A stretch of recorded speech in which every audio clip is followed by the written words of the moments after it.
Napesibino merci. Tokutani lisusu mokolo lelo samedi oyo fin de semaine. Je crois na semaine to aborda ki ba question ebele. Tokomi na fin de semaine alors je me dis il faut to meka loko chaque jour na mboko na biso ba événement ezakaka kobotama dena ibisaka bino que journaliste na Congo à se chakate parce que chaque jour l'actualité ezala kaka. Yango moni de temps en temps biso pe toyaka pona osolola na ba spectateur na biso bato ba pesa biso confiance bato bazela katoloba po balanda biso yango samedi o lisu story liboso na bino na pesi merci na bandeko nyonso o baza vraiment actif na Genor TV parce que soki bozala kité biso to linga to yaka te chaque jour pona ko riskaka ne to lobaka pena boye baka te combien to riskaka tout appena ba famille tout appena ba garde corps bazala raté to vivra pega na bamboga ne bato ba vivraka mais au moins mutu muso bengiyo a sepelité un article moko sala ki o publiaki a bengiyo a menacé banini tout ça donc nyonso wana to riskaka pe to riskaka alors soki ozotala biso yango to senga kamingi na bandeko bo motivaka biso bo encourageaka biso ozana 10 francs okope ko tindela biso eza normal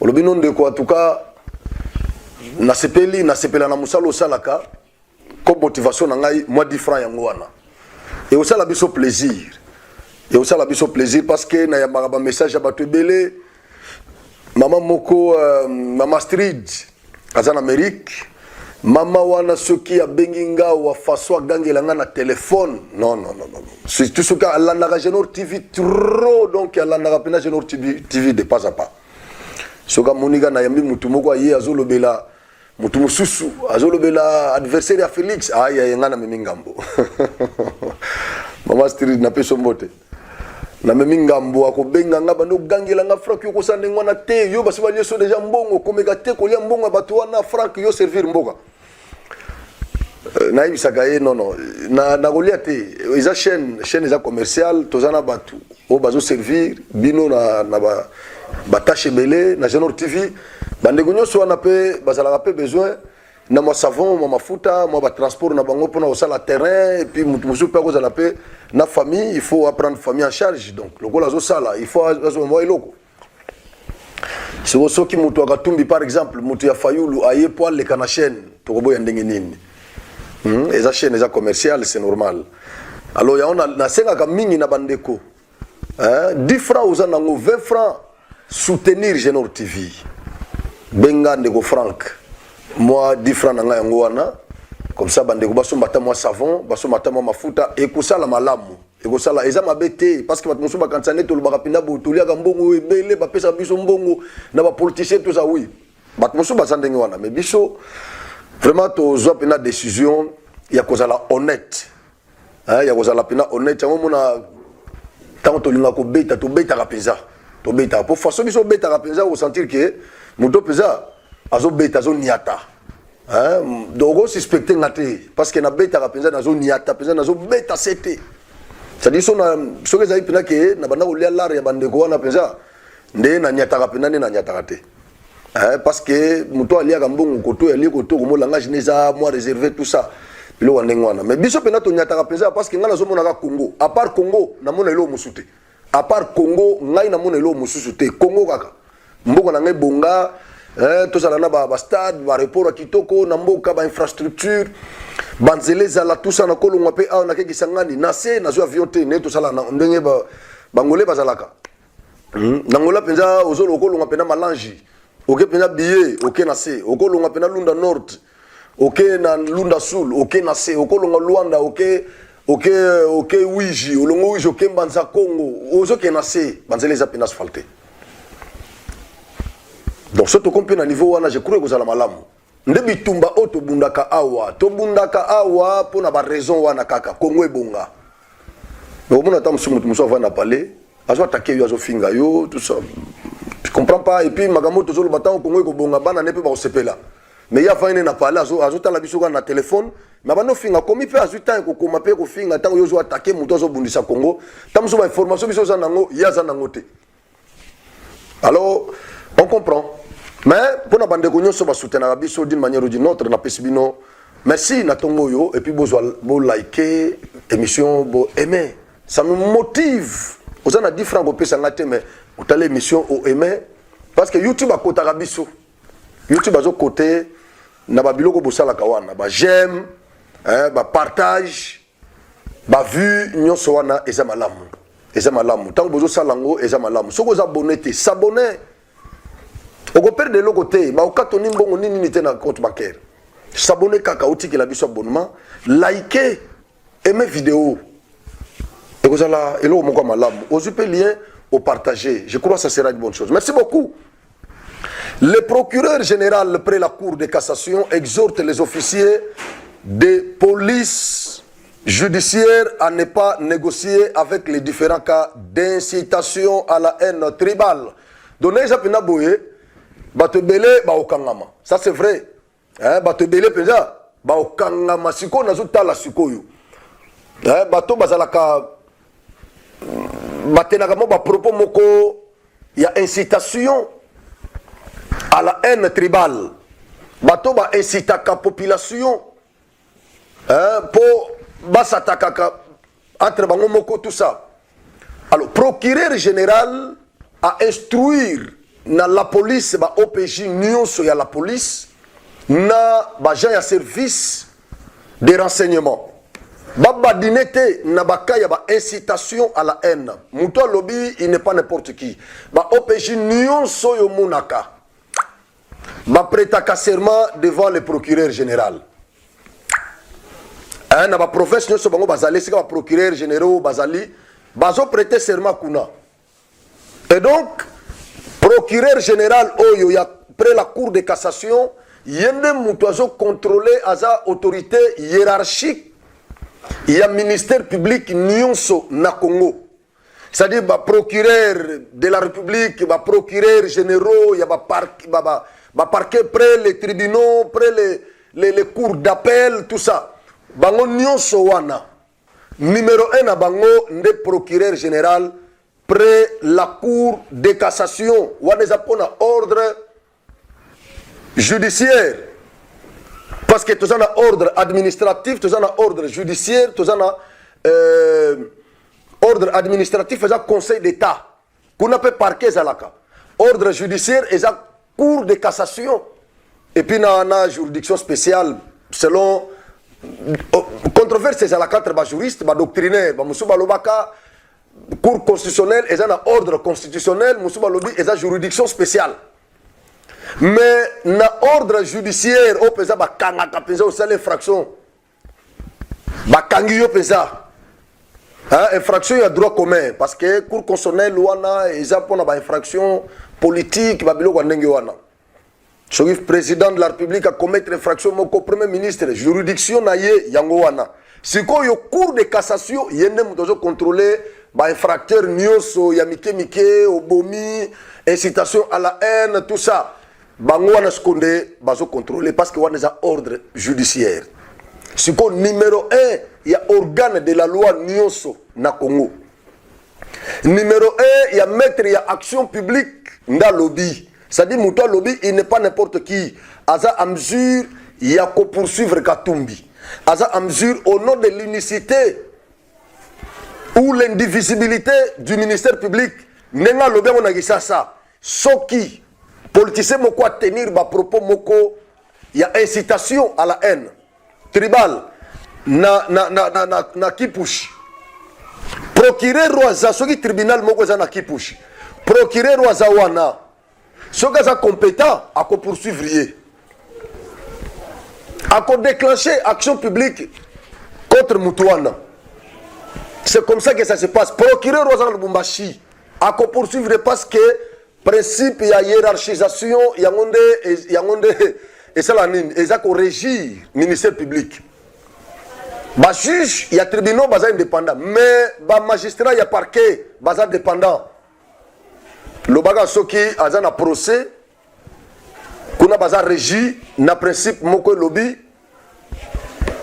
la plume est serve la parole est libre kuna akoki aza indépendant. Maintenant, office na ye, tant que vous auditionné yo aza dépendant c'est quoi numéro 1 naye nda lobby alobi nini alobi politicien nyonso journaliste nyonso oyo à contenir ba propos il y a incitation à la haine tribale il est susceptible d'être poursuivi par sa juridiction par son juge naturel. Parce que nous sommes congolais tout. Selon l'article 19 de la Constitution du 18 février 2006, la Constitution en vigueur en RDC. Tout Congolais a son juge naturel. C'est-à-dire, quel que soit titre, quelle que soit qualité, quel que soit niveau, quelle que soit fonction, tu as un juge naturel. Na place nous se contenir ba propos wana, il y a incitation. Local la numéro 1, il y a ministère public à sa lobby. C'est-à-dire ministère public au Ezawana, parquet au Ezawana. Au après juridiction compétente, il y a qu'à poursuivre yo. À quoi déclencher action publique, papa, bah poursuivre yo place aux alliés, bah kanguyo. Oui. Je crois que ça. Et là, parce que après l'élection, je crois il s'appelle encore comment le monsieur Christian Mondo Simba. Mais ce type-là, une tête bien faite. Mais je n'ai pas compris comment Mondo Simba peut tomber si bas, tina niveau wana. Contenir ma propos, il y a nenge wana. Et Namalobane a chargé Moïse Katumbi. Alors je parle au nom et pour le compte de mon président. À Bonsani, qu'endroit il y a les responsables intellectuels, moraux et les responsables matériels. Ce qui dégâts et salami, il y a pas poursuivre. Salomon Skadela a expliqué Salomon Skadela Zabi. Katumbi a Libana a la campagne, mais Salomon Skadela a croupir. C'est-à-dire, yo mouto tenir ma propos, nazo lancer message na bande ensemble. Katumbi ne parle pas, il est subtil, il se cache à Tinagabino. Procureur général, près la cour de cassation, Yewana à instruire. OPJ Nyon, c'est parce qu'il y a un chef na bango, il y a OPJ. C'est lui, à instruire bango. Alors, faites très attention. Faites très attention. Je suis vraiment d'accord. Naza d'accord na déclaration Oyo. Naza vraiment d'accord. Et je soutiens le procureur général. C'est ça. Il ne faut pas badiner. Il faut qu'on poursuive Batunyo Sowana. Et puis, à Sengi, la population, à l'objet, peuple, ne jouez pas. Bon dénoncer, Bakanyonso. Oyo ezako violer ba loi nabiso. Eza la même complaisance il y a pouvoir judiciaire, il y a service d'intelligence, il y a OPJ. Quel que soit côté complaisance et koye là, dénoncer là.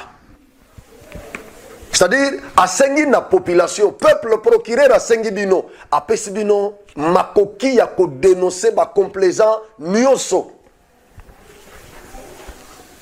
Moutoumoko a tenir ba propos moko ya incitation à la haine tribale. Bino boza la vigilant. Bon dénoncer na la police. Soki la police a yo quitté nengi biso peto sala raboipe.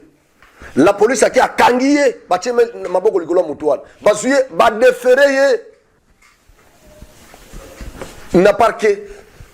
Population solanda ko banda moment baza ko interpeller ye. Ba suye na la police ba déférer na parquet baza ko auditionner ye. Population ici quand nous sommes allés procureur général à Sengibino bofongola miso. Et puis même na code de procédure na biso. Oui, article moi je ne sais pas article 6 ou 7 quelque chose comme ça. Il faut la vérifier. Papa si peuple makoki il y a kokanga un infracteur, muto a troublé ordre public, soki soucia tes apembenité, siate soucia tes apembenité. Soki parquet moko za pembenité que mutu moko a troublé ordre public, mutu moko autoboma pas beti mutu masas. Mutu moko commettre infraction à troubler ordre public, procédure pénale. Et puis si population makoki yakocha maboko na mutuana n'importe qui ako kangai nanu akangiye. Mais tango boko kangaye bobeta ete boke nenete boke nego séquestrer nanda ko mobo ete so bo kangiye inde tina la police bo déposer dans la police muto yo auti ko boma biso nde to moni to kangiye. Vous avez ce pouvoir là. Code de procédure pénale et pesibino pouvoir wana. Et donc, même beaucoup mon appel, beaucoup mon appel, un politicien, à tenir ma propos moko, il y a incitation. Papa, beaucoup ne besoin. Parce que c'est le code de procédure pénale qui le dit, qui vous donne ce pouvoir. Beaucoup ceux qui m'agent la police, m'agent pénalité, OPJ mon quoi pénalité, procureur mon quoi pénalité, beaucoup arrêtez-les, besoin inde. Tu n'as la police, vous déposez. Vous avez le pouvoir. Comme ça, tout mes canaux nous éradiquer le comportement wana, na façon wana. En tout cas, bravo na procureur général. Parce que ngaye bana utungisa ngaye. Toza lokola na jungle, lokola na état de nature. Mutuma côté le mané boye à tenir ba propos moko incitatoire, à tenir ba tuba kene ko bomana tout ça, mutuma ko distribuer ba machette na population. Mutuma côté le mabope a déclaré Katanga indépendant. Mutuma côté le mapé boye a incité ba Katangé ba s'attaquer na ba Kasayen. Au moins ba autorité peut passer le côté. On dirait que la police c'est acté, service intelligence c'est acté, parquet peut s'arrêter na Congo, tout ça va procurer était ici, le pouvoir peut s'acter. Donc comme si nous étions dans un état de non-état. Et pourtant nous sommes dans une république. Mais nous nous comportons par moments comme si nous étions des bonobos, nous étions dans une forêt équatoriale, nous étions dans une jungle amazonienne, tout ça. Et pourtant, nous sommes dans une république. Nous avons le chef de l'État, nous avons toutes les institutions. Mais je ne comprends pas. Moi aussi, ma déclaration, la police, tout ça, puis mon garde, les policiers, autorité, ensemble, tout ça. Et ça se passe comme ça. Non, alors nous sommes où là? Nous sommes où? Nous sommes où? Bayama, nous sommes où? Hein? Et nous faisons ça, nous personne. Tant que nous avons tenu des propos à peuple à Tindioté. Et Bakangio allait beaucoup inciter ce peuple là qui n'a pas là qui nous manifestait. Mais nous sommes où, Bayama? Non, à un certain moment, il faut que la loi frappe, parce que Maxime Moko, Latine Elobi, Duralex, c'est de l'ex. Elle est dure, mais elle restera toujours la loi. Elle est dure, mais elle est toujours la loi. Oui, nous vivons avec elle. Avec elle. Donc, moi, je soutiens la déclaration de ce procureur général. Voilà, à juste conscience, c'est une bonne chose. À mon humble avis, c'est vraiment une bonne chose. Une bonne chose. Et na Burundi, bon, na après. Après. Burundi, na après. Pas de problème. Bah, moi, ma gamboise belé, bolongate. Ma gamboise belé, ba plein, c'est belé, to beta. Bolongate. Ça me donne aussi la plaisir. Bon, na beta na ma solo élection, hein, ma solo élection, tout ça. Parce que toko les gars m'ont parlé, ils en ont nous, hein, ils en ont nous, nan ba publier déjà définitivement ba résultat, mais partiellement, déjà ba tendance et belé ça qu'on s'est dégagé. Félix a toujours en tête. Il a gagné déjà ba élection. Tout le monde, franchement, il y a des candidats qui sont en opposition, qui tendance na mindele, na observateurs internationaux, qui corroborer. Mais tendance, franchement, il y a opposition, il y a alors, parce que il faut préparer le peuple. Parce que tu dois pressentir déjà incendie. Ce qu'on a dit, surtout ensemble. Chaos, incendie, soyez prêts, tout ça. Il n'y a que ça dans leur bouche. Ils ne prêchent pas la paix. Mais quand le Congo est menacé, na M23, na Rwanda, mais énergie, on va déployer qui? on va déployer pour condamner CENI, pour attaquer, pour inciter la population. Pourquoi va déployer qui a noté pour s'attaquer na Rwanda, na M23, na bateau bazo boudissa biso. Pourquoi ils n'ont pas déployé cette énergie-là? Bango ba lobby bazo kende baza dynamique, il y a annulation, il y a résultat. Mais na kati na bango pe ezape na ba mususu pe ba candidat mususu pe bango baza na dynamique wana te bango pona bango il faut Félix azala reconduit bazo reconnaître déjà que Félix est déjà élu baza na dynamique wana te ya Lubumbashi. Et donc c'est ça le problème. Donc tokomeka mpe kolobela mwa makambo wana tokomeka ko esquisser yango tomoni quelques candidats na niveau présidentiel ba soutenir victoire ya Félix ba corroborer ba résultat partiel oyo eza ko se dégager na CENI bango ba corroborer yango et ba bani déjà ko féliciter Félix lokola Constant Mutamba Ponaye, avec plus de 10 millions de voix issus des résultats partiels, nous ne pourrons plus rattraper notre challenger, Félix Tshisekedi. Ainsi, je le félicite pour sa brillante réélection et lui souhaite plein succès pour son deuxième quinquennat. Wanaisa Constant Mutamba aza honnête, il a reconnu que Félix aza vainqueur. Il y a élection oyo euti koleka.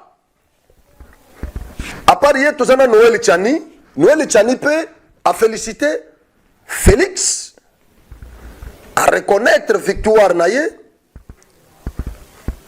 À part hier, Moussou peut Tony Kassu Bolamba. Alors, Yépe a félicité challenger naye Félix. Mais eloko nini ya lobby na ibité soki kokokisama soki akoyokama na bato yo a adresser message Katumbi na Fayulu asengi Katumbi na Fayulu na Tshisekedi ba kutana ba solola.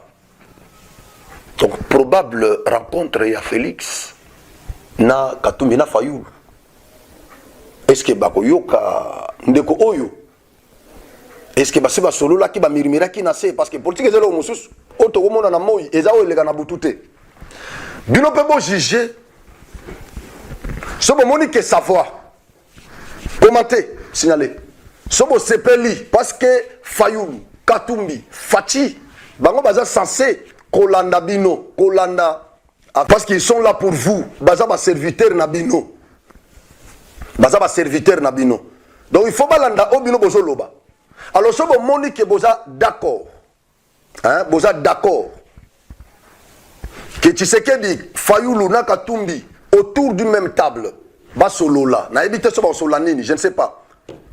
Bo commenter, nase, bo signaler oui, naza d'accord, oui, non, naza contre, oui, naza d'accord. Et pourquoi oza d'accord? Oui, naza non, naza contre. Je ne veux pas. Pourquoi tu es contre? Pourquoi tu ne veux pas que Bandekwana basangana? C'est ça. Mais pour la question, on a tourné sur quoi? Est-ce que le candidat Oyo a proposé? Comment qu'on proposer na bateau visiblement comme ça? Vous avez que non, baza aux antipodes. On proposé bakutana basolo. La boba solanini parce que déjà bakena dynamique ya opposition. Bango ba rejeter ba résultat partiel et à CENI. Bazo préparer, bazo inciter peuple à kena balabala, à casser, à salaba désordre. Bon conseil, bango pour basala nini. Bakutana, ils vont discuter autour de quoi? Ils vont se dire quoi? Question marque. Si vous êtes d'accord, signalez. Si vous êtes aussi contre, signalez. Merci beaucoup. Merci, mais je ne vois pas Katumbi autour d'une même table parce que pour Nangaï, Katumbi, Ataïe, Félix Andimaïté. Andimaïté. Parce que l'Ogwa Sala Kabila, Asalé Félix. C'est-à-dire, ce qui a tombé dans le piège, il y a les sous, il travail na eti parce que tant que vous faites dans solo la souci na bango na dynamique, il y a dialogue, il y a négociation, il y a partage de pouvoir. Félix Azan dynamique wana te. Ils sont vraiment aux antipodes.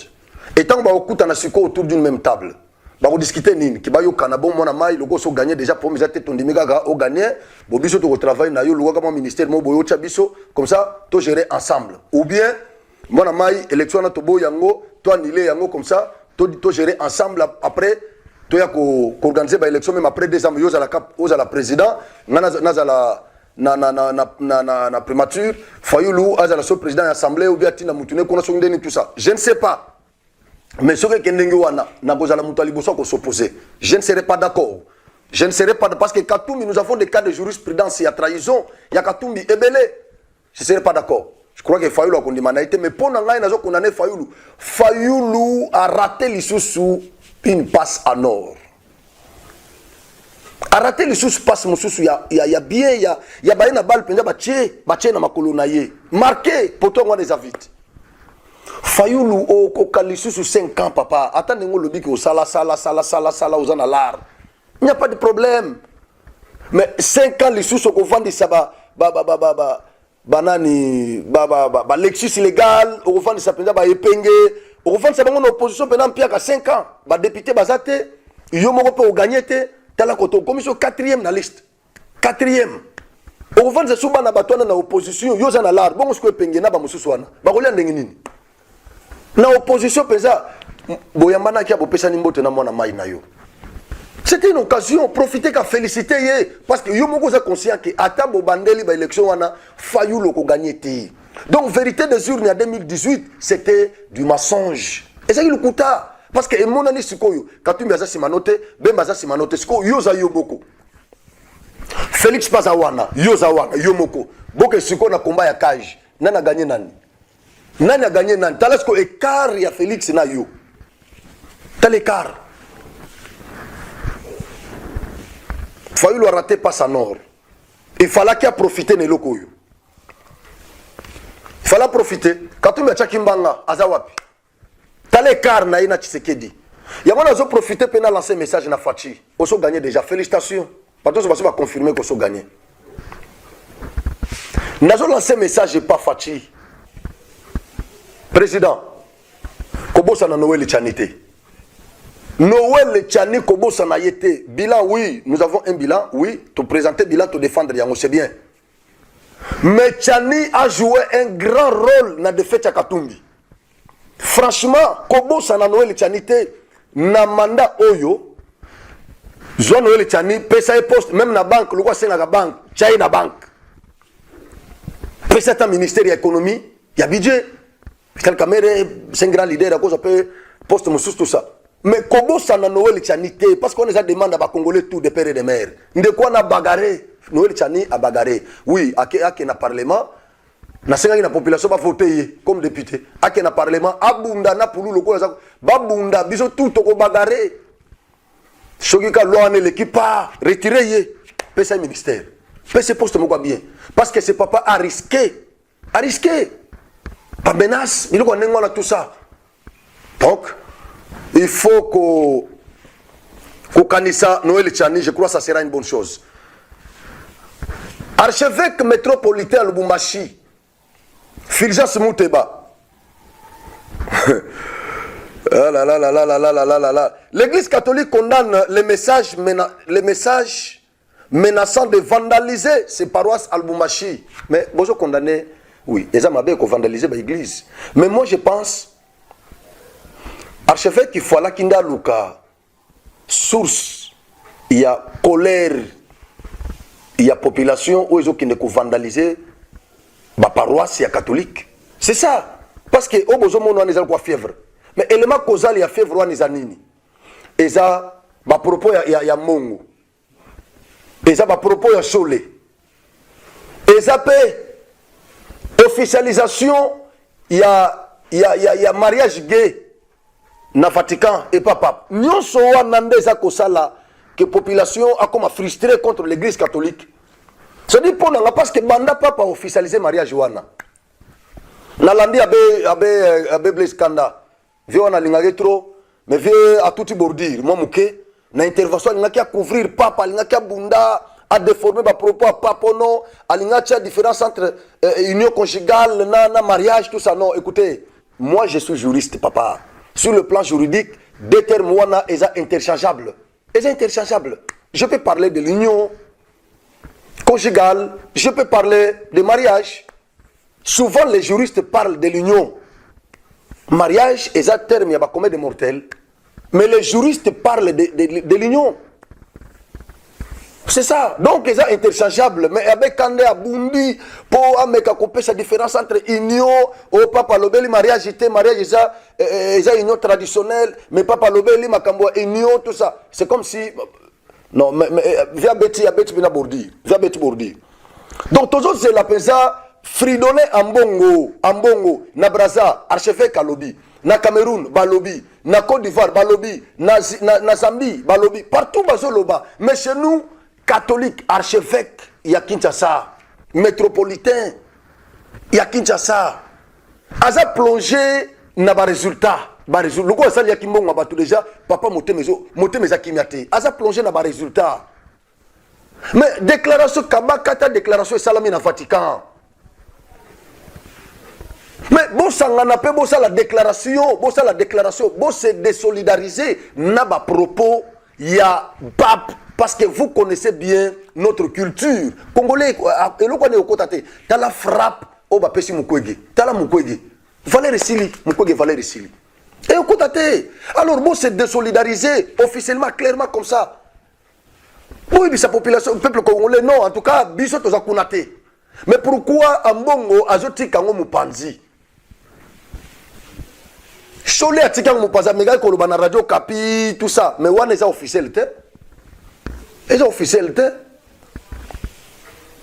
Fulgence Muteba atika mupanzi mais o bango bamoni eza ko attaquer Félix eza ko combattre ba résultat ko attaquer ba résultat seni non Congolais sa fongoli miso yango no moni colère ya congolais yango wana ba vandaliser ki paroisse moko ya mbiza ozone au Frank Djongo Akena au côté tant balanda qui est on a vandalisé ça wana to ebi ki tant Frank Djongo Akena bata makuna colère ya peuple yango wana et donc bobunda bo se retirer na biloko wana nanu bo se retirer bo comme église au milieu du village parce que tango yinda kabino nde bosala ba dialogue bo organiser ba dialogue bino nde bosala kango alors bo la kisa en na bino te bo mettre en exergue te congolais nyo amona a découvrir que Bolingi Félix était vraiment Bilo bozo tenir mordicus qui a la kaka a longwa bilo kwa nengwana. Non, c'est pas bien. C'est pas bien. Mais je condamne aussi ça qu'on vandaliser par paroisse catholique, ce n'est pas bien. Mais babé, vous se retirer na bilo kwana. Vous se retirer. Papa, vous église mobima boke côte samo et comme parti politique. Et vous frappe ba catholique tout. Bon mon nenge katumi a nyoko mi. Ye mdaona atamola na ilamba maman Marie. Oh na za chrétien catholique, ba frapper ye na ba catholique, ba la mot d'ordre na binote. Moi c'est quand Simoko Lobby, ambongo komi ono, bino azosenga na ba chrétien catholique, bakota na politique était pas à la manipuler. Na retard, tant on moni pena que Félix a frappé. Na retard. Au Sénégal, bango déjà pas à la vigilance papa. Na retard. Alors, Burundi ndenge tozol ba pena boye pona silisa nango. Burundi natanga déclaration il y a président burundais. Président burundais Ndayishimiye. Ndayishimiye.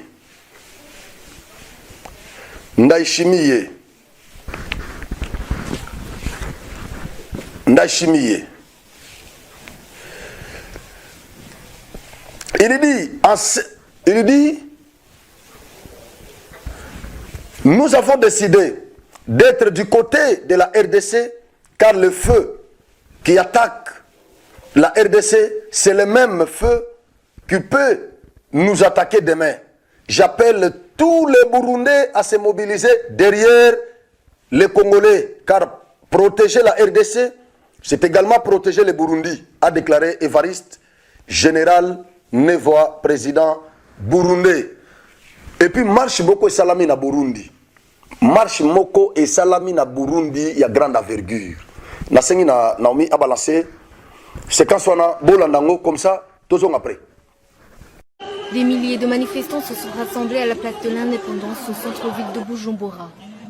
Leur objectif principal était de protester contre le président rwandais Paul Kagame, accusé d'héberger les putschistes et d'entraîner les rebelles burundais, qualifiés de terroristes par le pouvoir de Bujumbura. Les manifestants composés de dignitaires comme les députés élus en mairie de Bujumbura, le maire de la ville, certains habitants de la capitale, les cyclistes appelés taxi-vélo et quelques motards ont circulé le centre-ville en entonnant des chants hostiles au président rwandais Kagame avec des écrits à la main sur lesquels nous lisions. Nous demandons à Kagame de laisser les réfugiés rentrer chez eux au Burundi. Ils se sont arrêtés à l'ambassade du Rwanda au Burundi.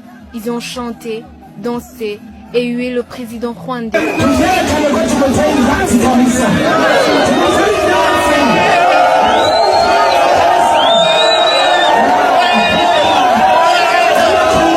Ils ont continué leur tour en chantant que Kagame est leur ennemi et que ces manifestants savonneront ce numéro 1 rwandais.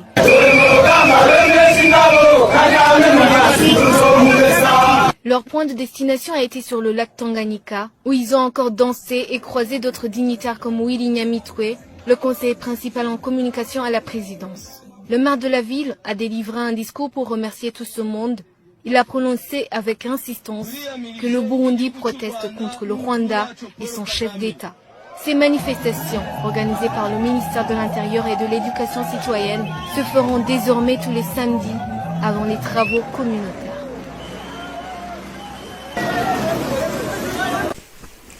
Baburundais batombo keli Paul Kagame. Ba comprendre, ba mboiter les pas des Congolais. Ils ont compris que bitumbo potolonga ngo. Parce que bango pe Red Tabala a outi ko agresser bango na bisa bino na émission mona salakiao.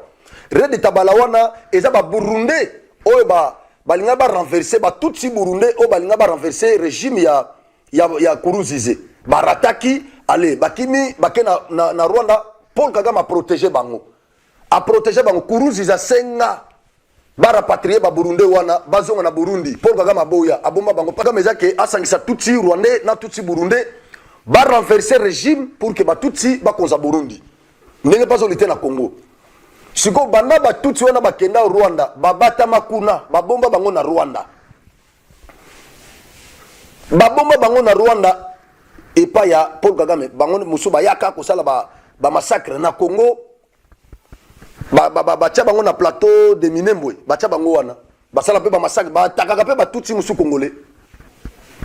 Kagame ka yemoko azo attaquer bango abomi bango après lobino tozo kende kuna et comme le quoi Libye to kende kuna ko protéger ba tutsi congolais oyo bazo massacrer na Congo et pourtant bazo massacrer bango ce ne sont pas des congolais et ça ba Rwandais ba tutsi wana Burundais Rwandais o baza na Red Tabala o baza na plateau Minembwe.